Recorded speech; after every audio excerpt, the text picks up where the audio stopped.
Saudara Menteri ATR BPN Agus Harimurti Yudhoyono bilang persoalan alih fungsi hutan Papua menjadi perkebunan kelapa sawit merupakan persoalan menjaga keseimbangan pembangunan, pertumbuhan ekonomi, dan kehidupan masyarakat. Memang selalu dihadapkan antara dua kebutuhan dan kepentingan. Negara harus terus melanjutkan pembangunannya. Kita tahu juga pembangunan ini tidak selalu linier di semua provinsi yang ada di Indonesia. Kita negara kepulauan, negara besar, ada yang sudah lebih maju, ada yang masih tertinggal, termasuk infrastruktur, termasuk pembangunan ekonomi. Dan kita berharap tidak ada masyarakat atau daerah manapun yang tertinggal, sangat tertinggal. Karena ini juga bukan hanya masalah ekonomi, tapi juga keadilan sosial. Oleh karena itu, kita ingin membangun Papua. Tapi saya juga selalu mendengarkan prinsip-prinsip yang juga ditekankan oleh Bapak Presiden Joko Widodo, ya jangan sampai kemudian masyarakatnya sendiri merasa tidak nyaman, merasa tidak diperankan dengan baik, termasuk alam lingkungannya. Jangan sampai kemudian atas nama pembangunan terus menjadi tidak terjaga kelestariannya. Jadi sebetulnya ini masalah bagaimana menjaga keseimbangan antara kepentingan dan kebutuhan kita untuk melakukan pertumbuhan dan pembangunan ekonomi. Di sisi lain adalah bagaimana masyarakat setempat alamnya juga terus terjaga, jangan sampai tergusur dari pekarangannya sendiri begitu. All Eyes on Papua, kita kasih paham apa yang sedang terjadi, mengapa masyarakat adat Auyu dan Moi di Papua begitu keras melawan korporasi besar dengan proyek sawit besar di Papua. Kompas Bisnis sudah bersama Senior Advisor Siar Indonesia, Wiko Saputra. Selamat pagi Mas Wiko. Selamat pagi Mbak. Oke, Mas Wiko, ini dalam konteks ya melawan korporasi sawit, proses hukum di Mahkamah Agung saat ini ditempuh oleh suku Auyu dan juga suku Moi. Nah, gimana duduk perkaranya sebetulnya antara dua suku ini? Dengan pemerintah tentunya, ataupun juga dengan korporasi? Oke, ini sebenarnya mandat dari Bapak Presiden Jokowi 2018. Waktu itu beliau mengeluarkan Perpres terkait dengan moratorium sawit. Nah, di dalam Perpres itu ada satu bagian yang disebut dengan review perizinan. Nah, review perizinan ini adalah upaya pemerintah untuk melakukan review terhadap semua izin-izin sawit yang sudah diterbitkan atau yang akan diterbitkan oleh pemerintah. Nah, selanjutnya pemerintah daerah diminta untuk melakukan review ini. Nah, dari semua provinsi yang ada di Indonesia, 2 provinsi di Papua, waktu itu masih Papua dan Papua Barat, itu progresnya sangat luar biasa. Di bawah koordinasi dan supervisi KPK, mereka melakukan review perizinan terhadap semua izin-izin yang sudah diterbitkan atau yang akan atau yang mau diterbitkan. Nah, dari review perizinan itu kelihatan sekali bahwa banyak izin-izin usaha perkebunan yang diterbitkan atau yang dipegang oleh perusahaan itu sebenarnya tidak layak untuk diterbitkan, termasuk di 4 perusahaan yang lagi digugat tersebut. Nah, progresnya sangat cepat. Pemda provinsi di Papua Barat itu mencabut izin PT SAS, dan di Provinsi Papua juga ada rekomendasi untuk melakukan pencabutan izin terhadap tiga perusahaan tersebut. Nah, langkah upaya hukum ini dilakukan dan mendapatkan perlawanan dari perusahaan. Nah, kenapa masyarakat adat Auyu dan Moi begitu kuatnya untuk mendorong supaya penegakan hukum ini berjalan dan tanah-tanah wilayah mereka dikembalikan? Karena memang kalau dilihat kondisinya, memang apa yang disampaikan oleh AHY tadi itu sangat jauh dari luar konteks yang terjadi. Nah, tanah wilayah mereka itu diokupasi dengan semena-mena oleh perusahaan tanpa mempertimbangkan hak-hak hidup mereka. Nah, padahal kalau kita lihat budaya dari suku Auyu dan Moi itu adalah bagaimana mereka memanfaatkan hasil hutan untuk sumber penghidupan. Nah, satu-satunya mata pencarian mereka yaitu ada di hutan tersebut. Ada yang berburu dan bercocok tanam dan sebagainya. Dan itu sumber penghidupan utama mereka. Nah, ketika tanah-tanah mereka diokupasi dengan semena-mena tanpa memperhatikan ruang hidup mereka, mereka menjadi tergusur di tanah mereka sendiri. Nah, ini upaya-upaya inilah yang mereka lakukan untuk menggembalikan tanah adat tersebut ke hak-hak masyarakat adat yang ada di Oyu dan Moi, karena ini sangat sangat dan sangat berpengaruh terhadap keberlangsungan hidup suku Oyu dan suku Moi. Nah, sekali lagi saya sampaikan bahwa ini sebenarnya mandat dari Bapak Presiden Jokowi 2018 untuk melakukan evaluasi terhadap semua izin sawit yang terbit. Nah, 4 perusahaan ini terindikasi tidak layak secara pemberian izin. Makanya ada upaya untuk mencabut 4 izin tersebut. Tapi ya selanjutnya mendapatkan perlawanan dari perusahaan. Begitu, Mbak. Oke, yang saya tangkap berarti artinya ada bisa dikatakan upaya untuk merampas begitu ya tanah ulayat. Nah, Mas Wiko, sebetulnya kalau dari sepengetahuan Mas Wiko ini, kalau masyarakat adat itu biasanya apakah dilibatkan juga kah mungkin dalam atau sebelum korporasi ini masuk atau seperti apa, Mas Wiko? Ya, ini menjadi problem saat terjadi pelepasan hutan atau tanah ulayat masyarakat adat.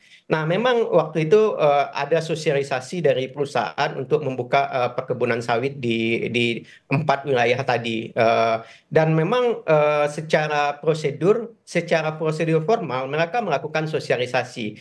Tapi kan sosialisasi formal itu tidak cukup. Artinya di saat terjadi pelepasan tanah ulayat, itu ada prosedur-prosedur hukum formal dan prosedur hukum informal yang ada di dua masyarakat adat ini yang harus mereka penuhi. Nah, pada faktanya saya sekitar bulan Maret ke lapangan di suku Moi, saya mendapatkan informasi dari kepala-kepala suku itu terjadi semacam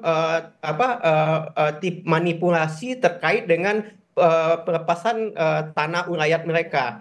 Ada yang tanda tangannya dipalsukan dan sebagainya. Ada kompensasi yang tidak diberikan, ada kebun plasma yang tidak enggak direalisasikan, dan semua itu prosesnya sangat cepat dan penuh dengan manipulasi. Artinya, secara prosedur dalam hal pelepasan tanah ulayat itu tidak memenuhi baik hukum formal maupun hukum non formal yang ada di masing-masing wilayah adat tersebut.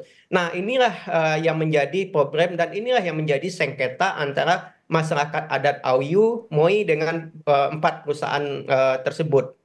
Oke, artinya ada sosialisasi tapi sebetulnya secara prosedur ini tidak tepat. Nah, Mas Wiko, sebetulnya siapa sih di balik korporasi besar ini? Adakah soal informasi soal siapa investornya, mereka dari mana, kemudian siapa sebetulnya lembaga atau pejabat yang bisa kasih izin itu eksploitasi hutan adat jadi lahan sawit?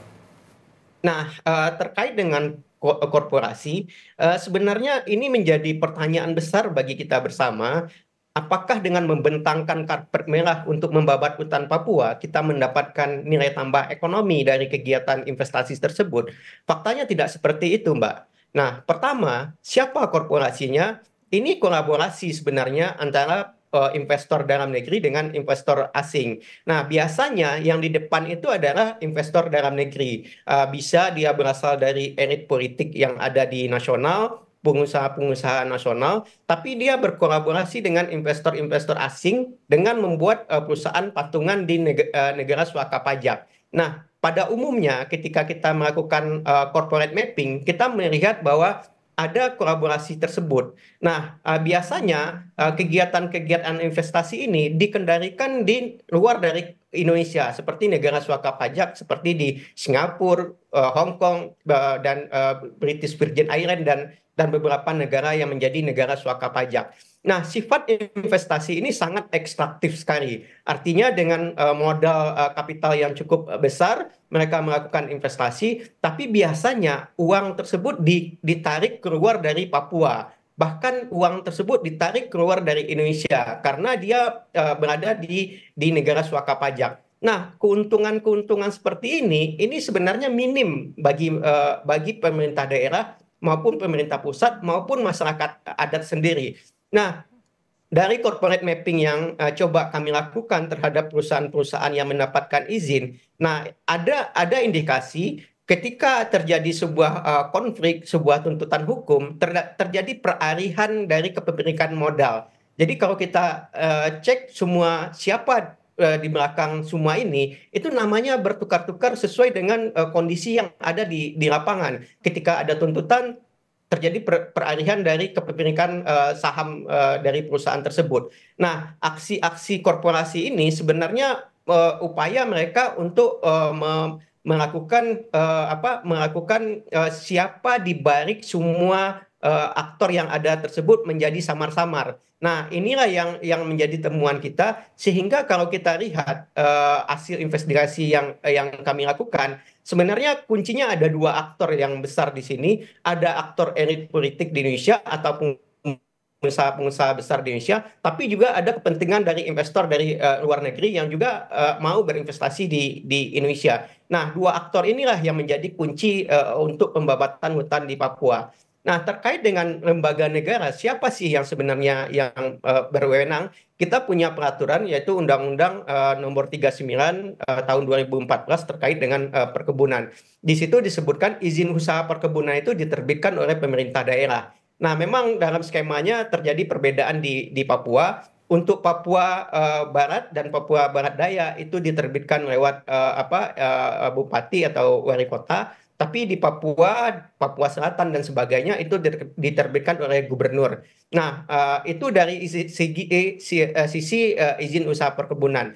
Tapi kalau dia masuk di dalam kawasan hutan, itu ada yang disebut dengan izin pelepasan kawasan hutan atau SK pelepasan kawasan hutan.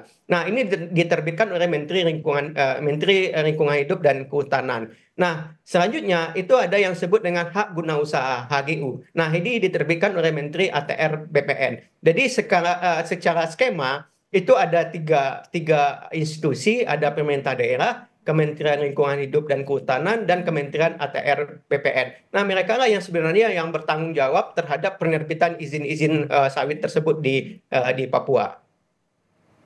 Oke, baik. Artinya sebetulnya yang jadi tantangan adalah cukup rumit karena ini keterlibatannya tidak hanya pemodal dalam negeri tapi juga ternyata dari luar negeri. Kemudian tadi yang jadi sorotan adalah soal nama-nama dari investor ataupun juga pemodalnya ini juga berganti-ganti. Tentu ini yang jadi tantangan juga bagi masyarakat adat maupun juga pemerintah untuk tentunya membantu supaya tadi yang dikatakan oleh AHY Mas Wiko ya jadi win-win solution begitu, baik bagi upaya untuk membangun lewat korporasi maupun juga untuk masyarakat adat. Baik, terima kasih Senior Advisor Siar Indonesia Mas Wiko Saputra sudah bersama kami di Kompas Bisnis. Sehat selalu Mas Wiko.